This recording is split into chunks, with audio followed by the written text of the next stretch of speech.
Okay so everybody, सभी का इस सेशन में बहुत बहुत स्वागत है। और ये सेशन हमारा बहुत बहुत खास होने वाला है, बहुत मजा आने वाला है। यहाँ पे सीए फाउंडेशन के बच्चों को क्यों मजा आने वाला है, सीए फाउंडेशन के बच्चों को, क्योंकि फाउंडेशन वालों आपके लिए मैं यहाँ पे लेके आया हूं 3 सितारे। ये सितारे क्यों है, ये सितारे इसलिए है भैया यहाँ पे, क्योंकि ये लोग ने अभी सीए फाउंडेशन की एग्जाम दिए। और सीए फाउंडेशन की एग्जाम जब इन्होंने दिए तो इसमें तीनों बहुत जोरदार स्कोर लेके आए हैं। तो यहाँ पे आप जो मेरे सामने बैठे देख रहे हो, 3 बच्चे हैं यहाँ पे। अब बच्चे बोलना तो खैर उम्र में तो बच्चे ही है, बट वैसे काम बहुत बड़ों वाला किए हैं, क्योंकि मार्क्स एकदम जोरदार लेके आए हैं। तो सबसे पहले देवियों जनों, भाइयों बहनों मित्रों, तालियों के साथ यहाँ पे हम स्वागत करेंगे हमारे पहले अकाउंट्स के सितारे का, जिसका नाम है मयंक कंदोई, जो अकाउंट्स में लेके आए हैं 72 एंड टोटल स्कोर ये जो लेके आए हैं that is 259 in CA foundation. That is a very good score Mayank के लिए। मित्रों तालियां बजती रहनी चाहिए, बहुत अच्छा स्कोर है। उसके बाद सेकंड में यहाँ पे स्वागत करूंगा हमारे एक और दोस्त का, जिसने तो भैया क्रेजी क्रेजी क्रेजी एकदम मचाया है। 79 अकाउंट्स में लेके आए हैं एंड सीए फाउंडेशन में टोटल 328 मार्क लेके आए हैं, जिनका नाम है हेत भाई। तो हेत भाई के लिए वापस जोरदार जोरदार जोरदार तालियां बजती रहनी चाहिए। एंड उनके बाजू में बैठे उनके बहुत ही खास मित्र, और ये भी हमारे ही स्टूडेंट है, जिनका नाम है नवरतन शाह। अकाउंट्स में 68 लेके आए हैं एंड ओवरऑल सीए फाउंडेशन में 240 लेके आए हैं। ये है हमारे आज के सेशन के तीसरे सितारे। तो नवरतन भाई के लिए भी जोरदार तालियां बजती रहनी चाहिए। और ये तीनों सितारों को ना आज हम छोड़ेंगे नहीं, जब तक ये पूरा अपना ज्ञान हमको नहीं दे देते, एक एक सीक्रेट नहीं बता देते इतना हाई इतना अच्छा स्कोर करने का, जब तक ये हमारे साथ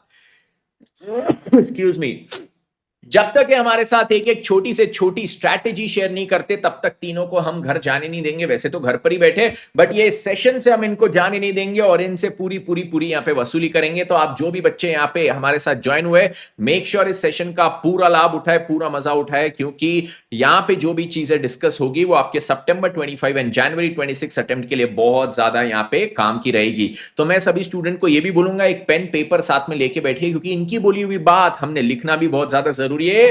दिमाग में अभी तो रहेगी, बट 2 दिन बाद निकलना चालू हो जाएगी। तो नोट डाउन करके रखेंगे तो हम उसको हमारी एग्जाम तक पूरा अमल करते रहेंगे। चलिए, सबसे पहले मैं यहां पे हमारे साथ जो हमारे सीए फाउंडेशन के टॉपर है हेत भाई, जिन्होंने अकाउंट्स में भी 79 स्कोर किए हैं, उनसे मैं यहां पे बात करूंगा। हेत भाई, सबसे पहले ये पूरा सेशन ना हम अकाउंट से रिलेटेड रखेंगे। बच्चों को अकाउंट से रिलेटेड जो भी ज्ञान चाहिए वो पूरा हम यहाँ पे बच्चों को देने की कोशिश करेंगे।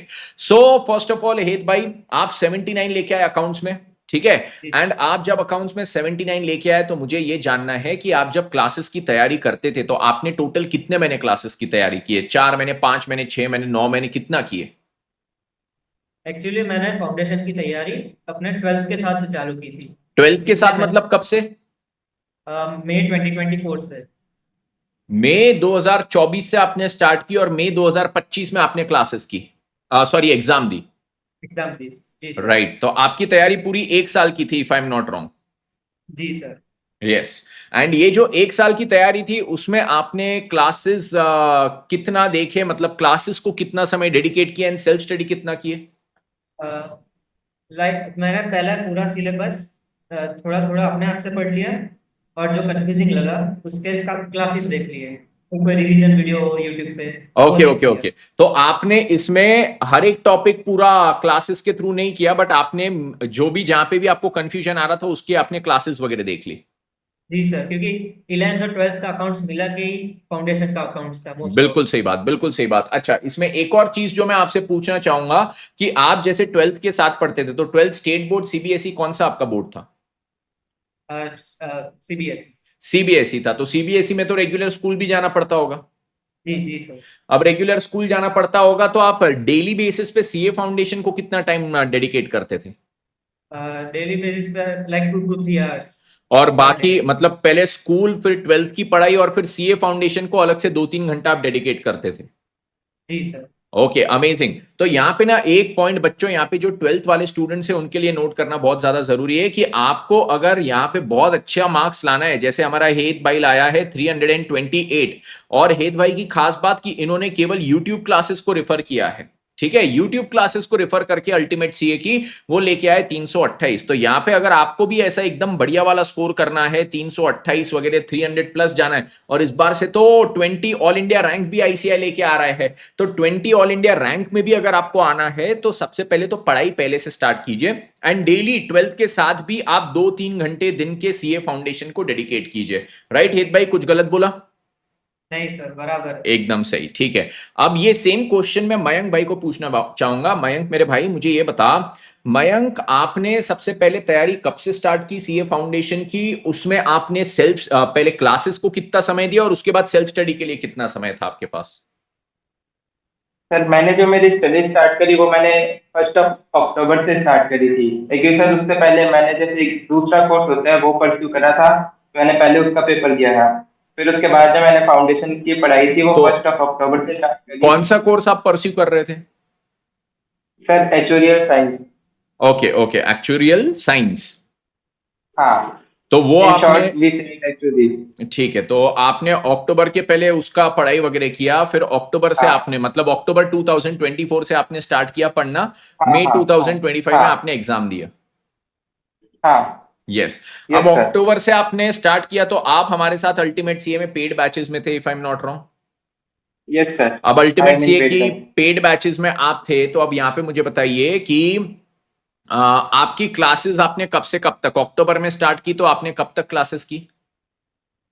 सर मैंने जो मेरी क्लासेस एंड हुई थी वो 31 जनवरी तक चली थी, फिर 31 जनवरी तक मेरी फुल क्लासेस एंड हो चुकी थी सब सब्जेक्ट की। अक्टूबर, नवंबर, दिसंबर, जनवरी, 4 महीने में आपने क्लासेस पूरा निपटा यस लिए। सर। ठीक है, इजीली यस क्लासेस हो सर। गई थी। यस सर, एकदम इजीली। फेब्रवरी, मार्च, अप्रैल और मई के थोड़े यस सर। इनिशियल के जो दिन थे, राइट, आधा मई भी बोल सकते हैं, 3.5 महीना आपने सेल्फ स्टडी किए थे। Yes sir. Okay, amazing. तो 3.5 सर मंथ्स और ये आप, 3.5, हाँ, सर और ये 3.5 महीने में जैसे मैंने पहले फेब एंड मार्च के अंदर मतलब सिर्फ फर्स्ट रिवीजन को टाइम दिया है, जिससे कि जो फर्स्ट रिवीजन है वो एकदम अच्छे से हो जाए, ताकि फिर आगे की जो पढ़ाई होती है फिर उसमें बिल्कुल भी प्रॉब्लम ना आए। फिर अप्रैल के अंदर मैंने एक रिवीजन करा, और फिर जो लास्ट के जो 10 डेज थे फिर उनमें एक थर्ड रिवीजन करा। फिर उसके बाद में थी एस्क्रो अकाउंट्स की स्टडी चालू करी थी वेरी 11 मई से। Very good.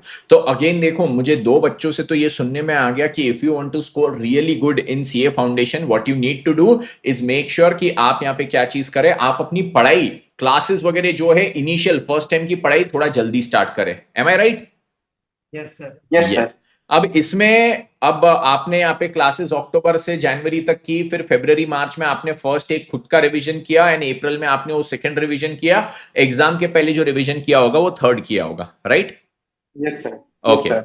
और सेम क्वेश्चन अब मैं नवरत्न भाई से पूछना चाहूंगा। नवरत्न भाई, केम छो? मजामा? मजामा, ओके। तो नवरत्न भाई हमें बताइए, आपने कब से, आपने भी हेत के साथ ही पढ़ाई चालू की थी? यस सर, मई 24 से ही मैंने चालू की थी, हेल्थ के साथ ही चालू।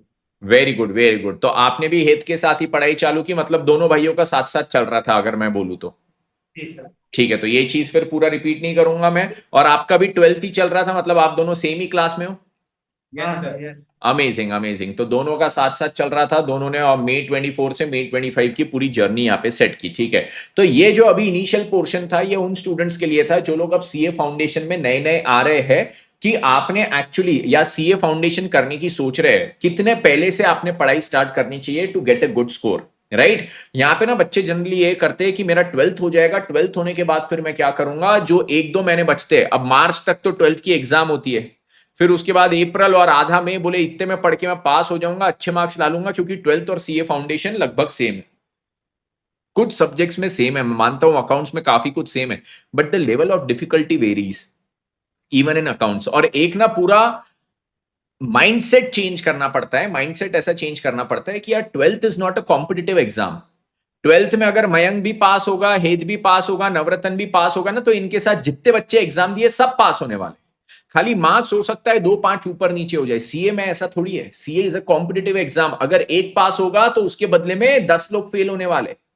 तो यहां पे ये 3 पास हुए, तो ये तीनों ने 30 बच्चों को फेल करा के खुद पास हुए। है ना। तो यहाँ पे दिस इज द माइंडसेट जिसके लिए आपको यहाँ पे एक अच्छा इन डेप्थ पढ़ाई करना पड़ता है। हम खाली ये नहीं बोल सकते कि मुझे यहाँ पे बस 1.5 महीना पढ़ लूंगा और मैं 100 में से टॉप 15 में आ जाऊंगा, टॉप 10 में आ जाऊंगा, मैं पास हो जाऊंगा। नहीं, you need to give a good 6 months to C A foundation. ये बोलना मेरा सही रहेगा? आप तीनों क्या कहते हो? Yes yes sir. Sir. Okay, yes चलो। सर। ओके, अब ना यहाँ पे अब मेरा नेक्स्ट फेज ऑफ क्वेश्चन आएगा।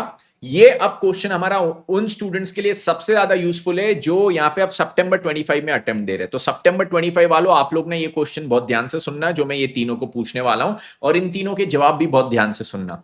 अब ना हम लोग बात करेंगे कौन सी चीज की, हमारा जो सेल्फ स्टडी वाला पीरियड आता है। ठीक है, सेल्फ स्टडी वाला पीरियड मतलब क्या? आपकी क्लासेस हो गई, जैसे मयंक ने बोला क्लासेस हो गई थी जनवरी, तो फरवरी मार्च अप्रैल ये जो 3 महीने का पीरियड सेल्फ स्टडी था, वैसे ही हेत और नवरत्न आपका जो सेल्फ स्टडी का पीरियड था, उसके बारे में हमको जानना है कि आप लोग सेल्फ स्टडी के टाइम पे पहली चीज रूटीन कैसा रखते थे। अब रूटीन कैसा रखते थे मतलब मेरे को थोड़ा डिटेल में जानना है वो, कि आप उठते कितने बजे थे, सोते कितने बजे थे, खाते कितने बजे थे, रेस्ट कब करते थे, राइट, ये सब चीजें जानना है। और दूसरी चीज मेरे को जानना है कि इसमें आप जब पढ़ते थे तो पढ़ाई दिन में कितने सब्जेक्ट की करते थे, 1 2 3 4 वगैरह वैसा। Starting with Mayank. मयंक सबसे पहले आप बताइए। Yes sir. सर सर जैसे जब रिविजन का टाइम आया, ऐसे जब मैं 12th में था तब, तो मैं जैसे अर्ली मॉर्निंग उठ के पढ़ना प्रेफर करता था। लेकिन जब सीए की पढ़ाई स्टार्ट हुई तब मतलब अर्ली मॉर्निंग उठ के पढ़ना पॉसिबल नहीं हो पाता था, तो मैं लेट नाइट तक पढ़ता था। जैसे मैं रात को 12 या फिर 1 तक पढ़ता था, फिर उसके बाद में सुबह 8 o'clock पे उठता था। फिर उसके बाद में जैसे बात करना और ये सब जो थोड़े बहुत काम होते हैं वो सब करना, ब्रेकफास्ट करना ऐसे। फिर उसके बाद में, तो उसके बाद में मैं 9:30 पे पढ़ने बैठ जाता था। फिर सर मैं 9:30 पे सबसे पहले लॉ को पढ़ता था। फिर सर मैं 9:30 से 11:30 तक लॉ को पूरा रिवीजन करता था। मतलब पर डे 1 यूनिट 2 यूनिट, मतलब जितना भी हो पाता था, मतलब उसको अच्छे से करता था। फिर उसके बाद में 11:30 से 12 o'clock तक मैं हाफ एन आवर का रेस्ट लेता था। फिर उसके बाद में 12 o'clock से मैं मैथ करता था 12 to 2 o'clock। फिर उसके बाद में 2 o'clock पे है जो मैं जैसे कुछ लंच या फिर वैसे टाइप कुछ करता था हाफ एन आवर। फिर से 2:30 से 4:30 में इकोनॉमिक्स को देता था। फिर उसके बाद 4:30 से 5:30 तक मीन्स जैसे कि अगर कोई बाहर का कोई काम है तो वो हो गया, या फिर अगर मतलब किसी का कॉल आया हुआ है या कोई इंपॉर्टेंट किसी से बात करनी है वो सब करना, या रेस्ट, या फिर वो सब हो गया। फिर सर उसके बाद 5:30 7:30 में अकाउंट्स को देता था। फिर उसके बाद में 7:30 से 8:30 तक डिनर चलता था। फिर से डिनर डिनर होने के बाद में मतलब मैं डेली एक टारगेट सेट कर लेता था, एक मेरे को डेली इतना इतना कंप्लीट करना है। फिर जिस जिस सब्जेक्ट का कंप्लीट हो गया फिर उसको मैं फिर रात को देता था। फिर जैसे कि लॉ में मैंने सोचा था एक मैं 3 यूनिट कंप्लीट करूंगा, लेकिन मेरी कंप्लीट सिर्फ 2 यूनिट हो पाई। फिर जो रिमेनिंग टाइम जो रात को जो बचता था, फिर उसमें मैं लॉ की वजह 4 यूनिट बची होती थी, मतलब उसको कंप्लीट करता था। हर सब्जेक्ट में सेम है थी कि मतलब जिस जिस सब्जेक्ट का टारगेट कंप्लीट नहीं हो पाया, उस सब्जेक्ट का टारगेट मैं कंप्लीट करता था। समझ गया, मैं समझ गया। और ये जो आपने अभी पूरी रूटीन बताई सुबह 8 से लेकर रात के 1 बजे तक, इसमें आपने बीच में ब्रेक कब लिया, खाना कब खाया, ये सारी चीजें आपने बताई, तो ये आपका, क्या मैं ऐसा बोल सकता हूँ, हफ्ते में 7 में से 6 दिन ये रूटीन मोर और लेस सिमिलर रहती थी? Yes sir, almost. रूटीन इसमें ऐसा चेंज नहीं करते थे कि एक दिन 8 बजे उठ रहे, एक दिन 10 बजे उठ रहे, फिर अगले दिन 12 बजे नहीं उठ रहे? 8 बजे नहीं उठना है नहीं नहीं मतलब सर। 7:30 से 8:30 के बीच में उठ के अपने काम पे लग हाँ जाना। हाँ हाँ। हाँ यस ओके, सर। यस। नवरत्न भाई, आपसे भी पूछूंगा सेम क्वेश्चन कि आपका रूटीन कैसा रहता था? सर मैं तो मोस्टली क्या रात को स्टडी करता था, इसलिए मैं सुबह 8:30 to 9 o'clock उठता था। फिर 11:30 तक मैं पढ़ने बैठ जाता था। मैंने सब सब्जेक्ट को दो दो करके शेड्यूल करके रखा था, लाइक अकाउंटेंसी एंड इकोनॉमिक्स एक दिन में, फिर next day quantitative aptitude and business loss. Yes. तो मैं 11:30 को पढ़ने बैठ जाता था, स्टार्टिंग में तो इकोनॉमिक्स। फिर आप 11। आपने बोला आप उठते थे 9:30 बजे, तो 11:30 पढ़ने बैठते थे? यस सर, बीच में लाइक ब्रेकफास्ट थोड़ा रिकॉल करता था लास्ट डे का। अच्छा, लास्ट डे तो मैंने क्या। उठ के पहले ब्रेकफास्ट वगैरह करते थे, फिर रिकॉल वगैरह कब से कब तक करते थे? Like 10:30 to 11:30। मतलब इफेक्टिवली 10:30 से पढ़ाई स्टार्ट होती थी? यस। ओके, ठीक है, फिर उसके बाद? फिर 12:30 तक मैं लाइक फिर लंच में चला जाता लंच करने के लिए। फिर लाइक 2:30 टू 5 o'clock तक मैं नेक्स्ट सेशन करता था। Very good. और मोस्टली तो सर क्या होता था रिवीजन के टाइम पे मैं और फिर रात को लाइक 3 o'clock तक जगते रहते थे रिवीजन के टाइम पे। यस। फिर वो सेकेंड हाफ पूरा अकाउंटेंसी का रहता था। ओके ओके, तो आप जो करते थे एक दिन में 2 सब्जेक्ट करते थे, अगले दिन दूसरे 2 सब्जेक्ट करते थे, वैसा? यस। हेत आपका कैसा शेड्यूल था? जी सर, मैं एज यूजली 8 से 9 के बीच में उठ जाता था। फिर फ्रेश होके 9:30 से पढ़ने बैठ जाता था। सुबह 9:30 से 1:30 तक मैं कॉन्सेप्ट रिवाइज करता था जो मैंने ऑलरेडी पढ़ लिए है। ओके। मतलब चैप्टर रिवाइज करता था, थियरी सब। हाँ। उसके बाद जो क्वेश्चन लगाने होते थे वो मैं ब्रेकफास्ट लंच के बाद करता था, आफ्टर 2:30। ओके। 2:30 के बाद मैं सिर्फ क्वेश्चन सॉल्व करता था, like 6 till 6:30 7:30। Then I had dinner. समझ गया। और उसके बाद भी अगर कोई क्वेश्चन सॉल्व करने बाकी हो तो वो करता था, या फिर कोई नया कॉन्सेप्ट रिवाइज करना हो वो करता था, और लास्ट में सब रिव्यू करके सो जाता था। ओके ठीक है, मैं ये समझ गया। अब इसमें मुझे हेत और नवरत्न आप दोनों ये बताइए कि आपका भी ये जो आपने शेड्यूल बताया, उसमें ये शेड्यूल में 7 में से 6 डेज लगभग ये फॉलो करते थे सेम यस जी सर। ऑन द ट्रॉट, की ऐसा रोज का शेड्यूल कुछ भी चेंज हो रहा है? नहीं नहीं, नहीं हो ऐसा रहा है। समझ 7 दिन वैसा ही था सर। 7 दिन वैसा ही था, हाँ सर, मंडे हो क्योंकि संडे हो कुछ भी हो? 12 के बाद टाइम कम था ना, लाइक हाँ। 14, मेरे पास 40 डेज ही थे राइट रिवीजन राइट। के, ठीक है। इसलिए। तो अब इसमें देखो, ये चीज मैं आप तीनों को इसलिए पूछा क्योंकि ये बच्चे आप लोग नोट डाउन करो जो सितंबर जनवरी में एग्जाम दे रहे, तीनों बच्चों ने जो अच्छे मार्क्स लाए हैं, तीनों का एक चीज कॉमन था। और क्या कॉमन था तीनों के बीच में? कि तीनों ने एक जो रूटीन सेट किए थे। आप देखो, एक जना उठ रहा है यहाँ पे सुबह 8 बजे, एक जना उठ रहा है 9 बजे, एक जना 9:30 बजे। तो ऐसा नहीं है कि आपको अगर टॉप करना है तो मेरे को सुबह 4:30 बजे की तपस्या करनी पड़ेगी। मुद्दा ये है, बात ये है कि आप जब भी उठते हो या जब भी सोते हो, that time has to be fixed and that has to be followed consistently. खाने का समय फिक्स्ड, फॉलोड कंसिस्टेंटली। लंच का, डिनर का, ब्रेकफास्ट का समय, रेस्ट करने का समय फिक्स्ड। आपके पढ़ाई का समय ऑटोमेटिकली फिक्स हो जाएगा। और हमको बिना टाइम के क्या होता है, हम जब कंसिस्टेंटली चीजें फॉलो नहीं करते तो बिना टाइम के कभी भूख लग रही, बिना टाइम के कभी बोर हो रहा, ये हो रहा, कब उठना कब सोना कुछ समझ ही नहीं रहा। क्योंकि हम लोग क्या करते हैं, हम लोग हमारा ये रूटीन फिक्स नहीं करते। जो यहाँ पे देखो, तीनों जिन्होंने अच्छे मार्क्स लेके आए, तीनों लोग ने अपना रूटीन फिक्स रखे थे।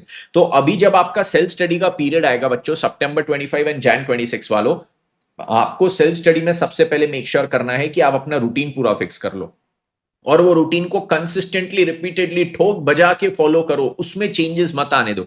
मेरी बात मानो, रूटीन अगर आपने फिक्स कर लिया ना, you guys will do really well when it comes to efficiency, और आपका पढ़ाई का परफॉर्मेंस बहुत अलग लेवल पे जाएगा। So this is a very important thing. ये तीनों को इसलिए, ये ज्ञान देने के पहले मैंने इसलिए तीनों को पूछ लिया कि भैया ये तीनों क्या कर रहे थे, और ये तीनों बहुत अच्छे से इस चीज को फॉलो कर रहे थे। अब इसके बाद मैं नेक्स्ट चीज यहाँ पे बोलूंगा, आप तीनों से ये पूछूंगा, मुझे बताइए कि आपके प्रिपरेशन में सबसे पहले हेत आप बताना, स्टडी मटेरियल से आपने पढ़ा था आईसीआई का, उसको इंपॉर्टेंस दिया था, या आपने ऑल टुगेदर कोई कंप्लीट मटेरियल से यहाँ पे पढ़े थे?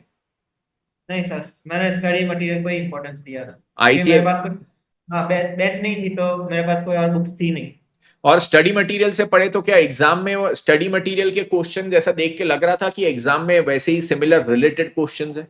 सर श्योर, बहुत सारे क्वेश्चन आए थे सर, कुछ कुछ में तो वैल्यूज भी चेंज नहीं थी। वैल्यूज भी चेंज नहीं थी। ओके, नवरत्न आपका क्या कहना है? यस सर, स्टडी मटेरियल बहुत हेल्प करता है। ओके, मयंक भाई आपका? सर मैंने मोस्टली तो स्टडी मटेरियल से पढ़ा था, और जो जैसे लास्ट का टाइम आएगा तब जैसे पिछले 2-3 साल की एमटीपीज हो गई और आरटीपीज हो गई एंड वो सब बस अगेन यही। मतलब आईसीआई के मटेरियल्स को ही रेफर किया है। हाँ हाँ हाँ हाँ, ये यस सर। एमटीपी आरटीपी आप दोनों ने भी पढ़ी थी? जी सर। यस। तो यहाँ पे अगेन बच्चों नोट डाउन करो, हमको कोई ऐसा नहीं है हम 5 ऑथर के हर सब्जेक्ट के बुक लेके बैठे, ये भी सॉल्व करूंगा, ये भी करूंगा, ये भी करूंगा, दैट इज बेवकूफी।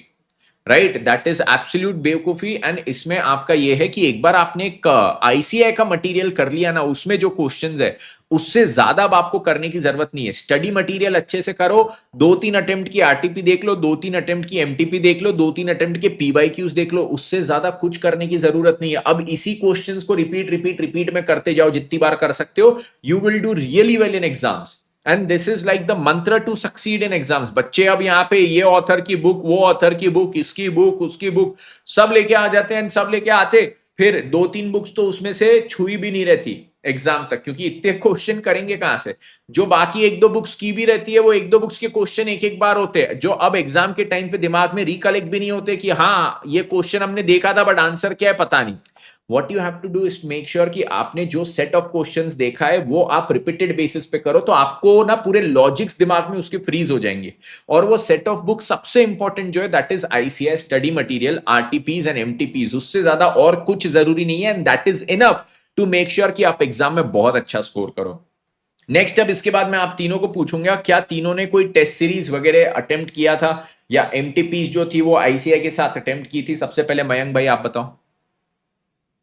नहीं सर, कोई ऐसा टेस्ट कुछ भी सीरीज नहीं नहीं। की थी? एमसीपी सिर्फ मतलब खुद सेल्फ करके सॉल्व करी थी, फिर उसके बाद में मतलब उसको खुद से ही चेक करा था। तो और उस बाकी वैसे एक्सटर्नली कुछ नहीं किया था। एग्जाम में फिर भी पूरा पेपर सॉल्व हुआ था? हाँ हाँ हाँ सर, तो बिफोर 5 मिनट हो गया था। What did you do to ensure कि एग्जाम में वो पूरा 100 मार्क का पेपर मैं 180 मिनट में सॉल्व कर पाऊं? उसके लिए घर पे कोई स्पेसिफिक तरीके से तैयारी करते थे? सर सर जैसे जब एमटीपी आई थी तो मैंने एमटीपी के लिए खुद के फोन में टाइमर लगाया था 160 मिनट का, जैसे 2 आवर एंड 40 मिनट का। ऐसा कि हम अगर घर में अगर 2 आवर एंड 40 मिनट में अगर कोई पेपर कंप्लीट कर पाऊंगा तभी मैं उसको मतलब एग्जाम में 2 आवर 60 मिनट के लगभग मतलब कंप्लीट कर पाऊंगा। ऐसा कि मेरे पास लास्ट का 10 मिनट जो है वो मतलब रीचेक के लिए बचे। तो सर चलो, मतलब घर खुद से ही टाइम मतलब आके उनको करी थे, और ओ, वैसे कोई टेस्ट करी थी।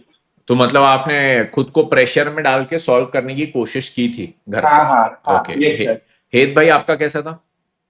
सर मैंने कोई टेस्ट सीरीज तो ज्वाइन नहीं की थी, पर आईसीआई ने जो मॉडल टेस्ट पेपर रिलीज किए थे ना, जी। उसमें से 3-4 पेपर टाइमर लगा के सॉल्व किए थे। उसमें टाइमर बहुत लग हेल्प। आपने भी वो टाइमर लगा के किया था? जी जी। ठीक है, तो उससे एग्जाम में हेल्प हुई फिर? श्योर, टाइम कम हो गया पेपर लिखने में। यस। आपका नवरत्न भाई? सर सेम हेत के साथ ही मैंने टेस्ट दिया था, अच्छा, उस दोनों ने टाइमर साथ के साथ। साथ में ही दिए थे वो चीज। Yes, sir. Amazing amazing. तो यहाँ पे बच्चों अगेन, जब तक आप प्रॉपर राइटिंग प्रैक्टिस करके, टाइम बाउंड मैनर में राइटिंग प्रैक्टिस करके, खुद को प्रेशर में डाल के राइटिंग प्रैक्टिस नहीं करोगे, एग्जाम में जाके डायरेक्टली हम लोग परफॉर्म नहीं कर पाएंगे। काफी बच्चों का ये कंप्लेन आता है, सर एग्जाम में ना मैं 25 मार्क का पेपर छोड़ के आ गया। आता था सर वो 25 में से 15 आता था, बट टाइम नहीं था। पर जो 75 किया ना, बहुत अच्छे से किया। मेरे को ऐसे बच्चों पे तो गुस्सा आता है। कोई बच्चा मेरे को बोलते सर मेरे को 75 मार्क्स का ही आता था, उतना सॉल्व करके आ गया, मेरे को बुरा नहीं लगता। जो बोलता है सर 90 का आता था 75 को सॉल्व करके आया ना, ऐसा होता मूर्ख। तू अब 90 की जगह 75 में से इवैल्यूएट होगा, तू 15 मार्क तेरे कॉम्पिटिटर को गिफ्ट करके आ गया कि देख भाई मैं तो 15 मार्क तेरे से पीछे ही हो गया, तेरे को ज्यादा 15 मार्क पे इवैल्यूएट किया जाएगा। तो बच्चों ये चीज बहुत ज्यादा जरूरी है कि आप क्या करो, आप ये टाइम बाउंड मैनर, खुद को प्रेशर में डाल के राइटिंग प्रैक्टिस करो। राइटिंग प्रैक्टिस भी करते हो तो ऐसा नहीं बस मैं एक क्वेश्चन उठा लिया, लिख रहा हूं, ये 10 मार्क का क्वेश्चन मेरा 45 मिनट तक चल रहा, 50 मिनट तक चल रहा, वैसा राइटिंग प्रैक्टिस का कोई सेंस नहीं बनता। You have to practise it in a time bound manner. और आपको अगर लगता है कि आप खुद से ये चीज नहीं कर सकते हो, तो फिर टेस्ट सीरीज ज्वाइन करो। टेस्ट सीरीज ज्वाइन करके जो टेस्ट पेपर आता है उसको प्रॉपरली सॉल्व करो। जितना टाइम अलॉटेड है उतने में सॉल्व करो, तब जाके वो आपके लिए बेनिफिशियल रहेगा। ठीक है। और इसके बाद मैं एक चीज आपको पूछना चाहूंगा, सबसे पहले मैं यहाँ पे पूछूंगा ये चीज हेत को, फाइनल 1.5 डेज की आपने क्या स्ट्रैटेजी अपनाए थे? फाइनल 1.5 डेज में मैंने सर पहले तो सारे थियरी रिवाइज कर ली। उसके बाद जो क्वेश्चन मैंने स्टार मार्क करके रखे थे कि ये इंपॉर्टेंट है, हाँ। उसकी मैंने, और उसके बाद आपके जो इंपॉर्टेंट क्वेश्चन का लेक्चर थे उसको मैंने रिफर किया था। Very good very good. तो ये आपने फाइनल 1.5 डेज के लिए सबसे पहले मार्किंग करके रखा था आपने कौन से क्वेश्चंस देखना है, एंड लेक्चर भी मेरे ख्याल से आपने पहले से मार्क करके रखा था कौन सा देखना है। ऐसे रैंडमली तो कोई भी नहीं उठाए होंगे। नहीं, तो ये गलती प्लीज बाकी भी कोई मत करना। नवरत्न भाई आपने क्या किए थे? सर मैंने कुछ लाइक इम्पोर्टेंट इलस्ट्रेशंस और प्रैक्टिस क्वेश्चन पहले से मार्क कर दिया था। तो स्टार्टिंग में मैंने उसी को रिवाइज किया सब कुछ। फिर मैंने आपके वीडियोस देखे, वो जी। इम्पोर्टेंट लेक्चर और वो क्वेश्चंस वाले। हाँ हाँ हाँ। फिर नाइट में और नेक्स्ट डे मॉर्निंग एग्जाम के दिन में मैंने थ्योरी का रखा था। Okay, yes. एंड मयंक भाई, आपका क्या था फाइनल 1.52 डेज का स्ट्रेटेजी? सर मैंने जैसे आईसीआई की स्टडी मटेरियल में जैसे लाइन बाय चैप्टर स्टार्ट होते हैं मतलब वैसे ही करा था। एक मतलब हर एक टॉपिक को ले लिया, ऐसे पहले उसको देख लिया, या फिर उसमें से अगर कोई भी हार्ड पॉइंट जैसे मेरा मार्क करा हुआ था तो उसको सॉल्व करके देख लिया, और अगर कोई हार्ड पॉइंट नहीं था तो फिर मतलब खाली बस वो क्वेश्चन को मतलब ऊपर से एक बार देख लिया, या फिर पहले तो मतलब जितने प्रैक्टिकल चैप्टर थे मतलब में यही सेम स्ट्रेटेजी अपनाई। या फिर उसके बाद में लास्ट में जो स्टोरी होती है तो फिर वो जिस दिन पेपर था तो फिर उस दिन सुबह 2 या 3 घंटे वो स्टोरी को दिए थे, या फिर वो 2-3 घंटे वो फुल स्टोरी रीड करी थी। मतलब तीनों ने लास्ट मतलब लास्ट के कुछ आवर्स में थियरी तीनों ने रिवाइज की थी, कॉमन पॉइंट अगर मैं लेके चलो। चलो, अमेजिंग अमेजिंग। यस कि सर। थियरी को लास्ट में देख लो तो पेपर में पूछेंगे तो रिकलेक्ट हो जाएगी, है ना? Yes sir. Yes. Yes sir. और बाकी वो यस छोड़ सर। के कौन से क्वेश्चंस पे फोकस करना जो पहले से इंपॉर्टेंट मार्क की हो। तो बच्चों ये नोट कर लो, अभी जब पढ़ते हो ना, अभी एबीसी एनालिसिस क्वेश्चंस का करके रख लो। और क्वेश्चंस में भी हर एक पॉइंट्स का, एडजस्टमेंट्स का, ये एडजस्टमेंट इंपॉर्टेंट है, ये इंपॉर्टेंट है, ये इंपॉर्टेंट, तो लास्ट में आपको वो बहुत फास्ट पढ़ाई होगी आपकी। और 1.5 टू 2.5 डेज, खैर अकाउंट्स के लिए हमारे पास ज्यादा होते, बट वो जो भी आप दिन डेडिकेट करोगे उसमें पूरा सिलेबस आप बहुत अच्छे से कवर कर पाओगे। चलिए, तो ये आप तीनों ने बहुत अच्छा हमको यहाँ पे इंफॉर्मेशन दिया। मयंक जो लाया अकाउंट्स में 72, हेज जो अकाउंट्स में लाया 79 और 328 ओवरऑल भाई साहब, और नवरत्न जो अकाउंट्स में लाया 68। तो आप तीनों को बहुत बहुत बधाई आपके सीए फाउंडेशन के रिजल्ट्स के लिए, आपके पूरे परिवार को बहुत बहुत बधाई सीए फाउंडेशन के रिजल्ट्स के लिए। एंड आप तीनों को सीए इंटरमीडिएट के लिए ऑल द वेरी बेस्ट। तीनों से एक चीज कहूंगा, फाउंडेशन में जो अभी परसेंटेज है वो कैलकुलेट करके रख लो, ठीक है? 400 में से आप जो भी स्कोर लाए हो उसका परसेंटेज कैलकुलेट कर लो। इंटर में इससे ज्यादा परसेंटेज लाने का है। आप तीनों के लिए भी एक पर्सनल आप सब टारगेट सेट कर लो। यस, इंटर में गो फॉर रैंक, क्योंकि फाउंडेशन में तो 20 होती है, इंटर में 50 होती है। तो try for a rank, try for excellence, and you three have it in you. And I am pretty sure आप इंटर में भी इसी प्रकार तीनों एक्सेल करोगे। सो तीनों को all the very best. Thank you. Thank you sir. Yes sir. Thank you sir. And thank you for coming here, and सारे स्टूडेंट्स को आपने गाइड किया। आपका ये जो इन्फॉर्मेशन आपने स्टूडेंट्स के लिए दिया, this is very useful, and I am sure बच्चों को इससे बहुत ज्यादा लाभ होगा। एंड सारे बच्चों की तरफ से जो लोग ये सेशन देख रहे हैं, आप तीनों को thank you so much, and thank you for sharing your knowledge and experience and wisdom with all of us. Thank you so much. Thank you. Yes sir. Thank you sir.